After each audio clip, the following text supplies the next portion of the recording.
Well, overeating isn't out of the ordinary this time of year, and while it's one thing to overindulge over the Christmas season, it's quite another to be diagnosed as a food addict. Taking a second or third helping of food could be the result of a compulsive behavior local psychiatrists say is dangerously underestimated. Natalie Marconi has the details.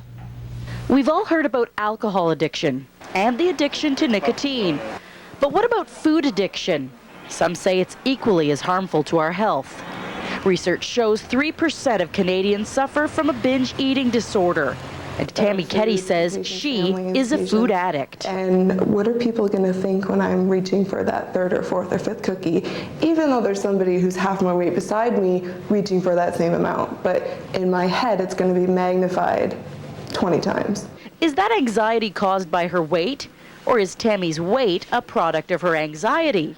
Dr. Valerie Taylor is an expert on food addiction. What's going on? It's not to say that you're still not responsible for your own personal choices and behaviors, but it is to say that, you know what, maybe you need to look beyond just eat less, exercise more. That's not working. Dr. Taylor says both adult attention deficit disorder and depression rates are much higher in obese people. But obesity is not often treated from a mental health perspective.